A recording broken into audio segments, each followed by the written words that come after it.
Hello guys, this is MH Moon and welcome back to my YouTube channel.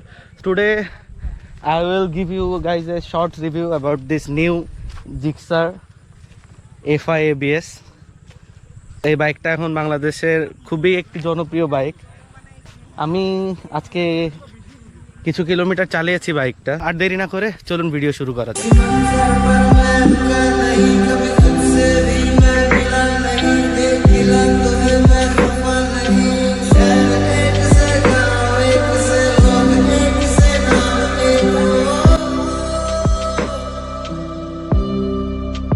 Gixxer থেকে এখনকার জিক্সারের যে first change সেটা হচ্ছে এটার যে হেডলাইটটা, so full LED unit. Then হচ্ছে সিঙ্গেল চ্যানেল এবিএস ইনক্লুড করছে। ইঞ্জিন সেম আগের ইঞ্জিনই আছে, বাট নতুন ইঞ্জিনের আগের থেকে maybe point something BHP and torque কম। আর নতুনের মধ্যে হচ্ছে এই যে পেছনের যে ব্যাকলাইটের ডিজাইন চেঞ্জ করা হয়েছে। মিটারের লেআউটটা এই যে,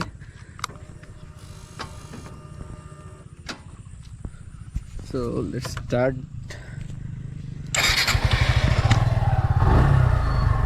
ফার্স্টে হচ্ছে হেডলাইটের ইলুমিনেশনটা দেখাই। So this is the headlight. এটা হচ্ছে low beam and this is high beam. Overall বাইকের যে আগের যে জিক্সারটা ছিল, আগের জিক্সারের যে সবচেয়ে জনপ্রিয় যে জিনিসটা ছিল সেটা হচ্ছে আগের জিক্সারের হ্যান্ড রেলিং। এই জিক্সারেও সেম আগের লেগেসিটা ধরে রাখছে। সো আগের জিক্সারের যেমন হ্যান্ডেলিং যে রাইড কোয়ালিটি ছিল, তারও রাইড কোয়ালিটিটা অলমোস্ট সেম। আর আই ডোন্ট নো যে সাসপেনশনে কোনো চেঞ্জ আসছে কি নাই। পেছনের টায়ার হচ্ছে 140/60 অ্যান্ড সামনেরটা হচ্ছে 100/80। So MRF nylogrip zapper use করা হয়েছে অ্যান্ড পেছনেরটাও MRF. Let's give it a ride দেওয়ার আগে আপনাদেরকে আমি হচ্ছে এক্সজস্ট নোটটা একটু ভালোভাবে শোনাই। এক্সজস্ট নোট জিক্সারের বরাবরই অনেক স্পোর্টি, তো সেই ডুয়াল পোর্ট এক্সজস্টের কারণে তো সেই লেগাসিটা এখনও ধরে রাখছে। এখন আমি অফ রোডে আছি, তো এটার অফ রোড ক্যাপাবিলিটি এটা চেক করা যাবে।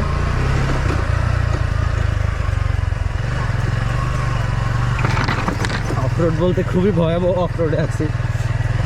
And suspension is quite not so soft and not so স্টিফ।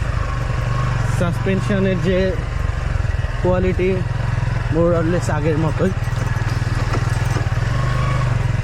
এটা আসলে আমি ক্ষেতের মধ্যে দিয়ে বাইক চালাচ্ছি।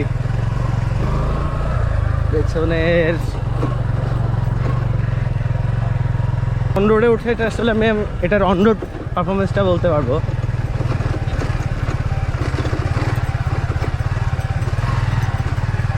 বামগুলো খুবই সহজে অ্যাবজর্ব করে নিচ্ছে, বোথ সামনে অ্যান্ড পেছনের দুইটা সাসপেনশনই।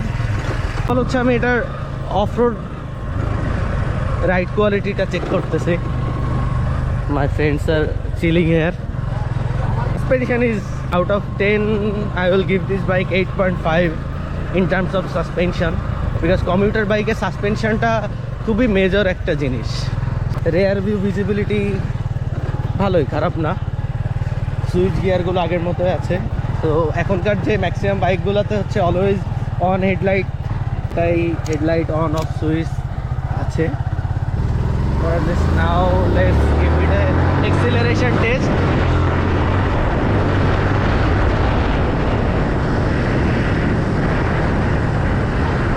Acceleration, I am pretty happy with this bike acceleration.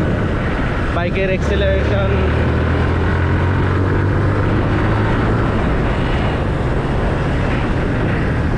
great. বাইকের acceleration খুবই ভালো, মানে খুবই ভালো বলতে যে এই সিরিজের যে কমিউটার বাইকগুলোর মধ্যে FZS আছে, FZS ভার্সন 3 ভার্সন 2 দুইটাই সেম ইঞ্জিন, সেটার তুলনায় এটার কারেন্ট রেসপন্স আই থিঙ্ক একটু হলেও বেশি। তো সেক্ষেত্রে এটার একটা প্লাস পয়েন্ট।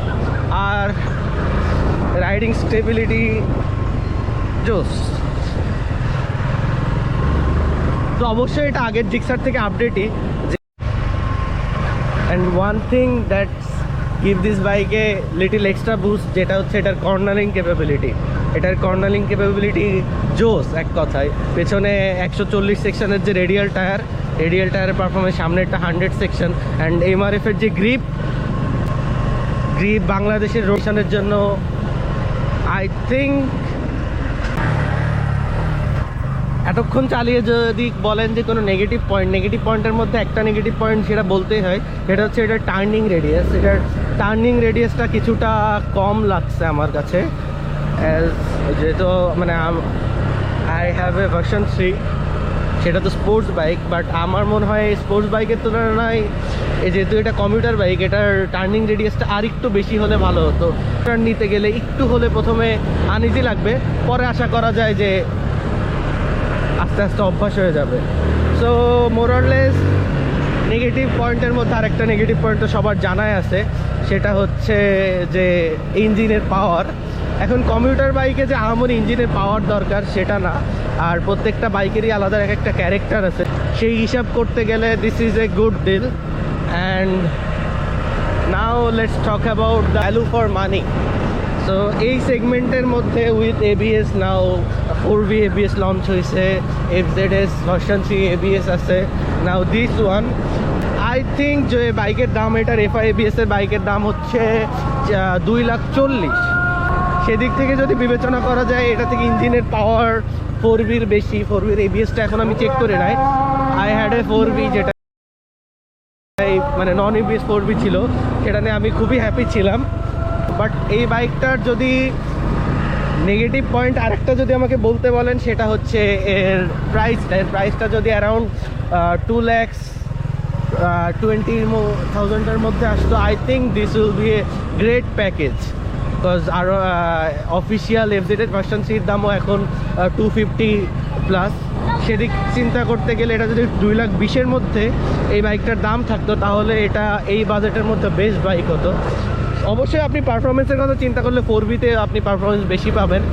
NS 160তেও টপ এন্ডে পারফরমেন্স বেশি পাওয়ার কথা।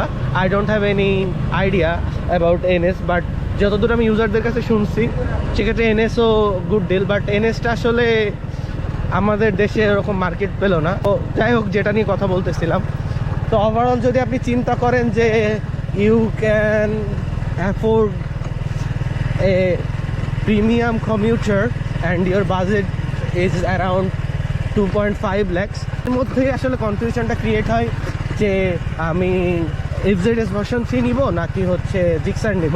তো দুইটা বাইকের আসলে দুইটার ক্যারেক্টার অন্যরকম। FZS এর সম্পর্কে আসলে বলার কিছু নেই। আর জিক্সার ওভারঅল যদি আপনি একটু কম এজের হন, যে বাইক স্টুডেন্ট আপনার কলেজে, এবং আপনি একটু ইনথুজিয়াস্টিক হতে বাইক রাইড করবেন, সেক্ষেত্রে আই থিঙ্ক যে আপনি নিঃসন্দেহে জিক্সার নিতে পারেন। এটার তো আর একটা সিবলিং আছে, সেটা হচ্ছে ফুল fair.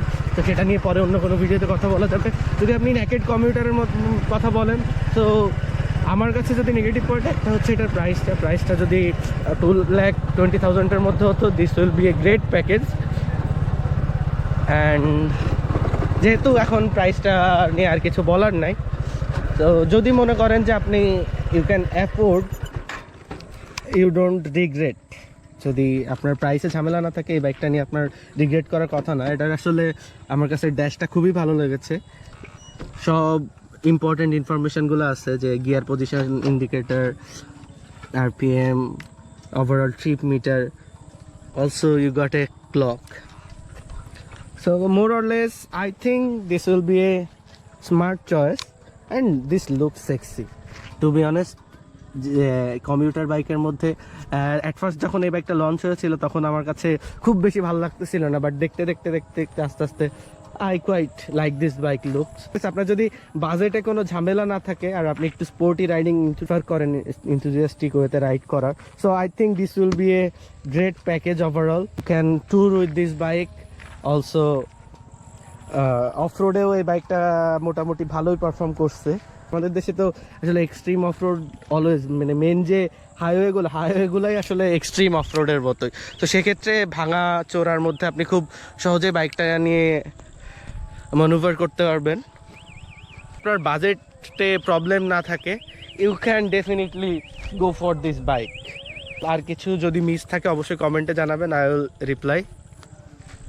And peace out, see you in next video, tata, আল্লাহ হাফেজ। আমি আটলান্টিক, তুই ভয় হইলে আমি হইলাম ভৌতিক, তুই জঙ্গি হইলে আমি সৈনিক, 2 বছরে খেলোস আমি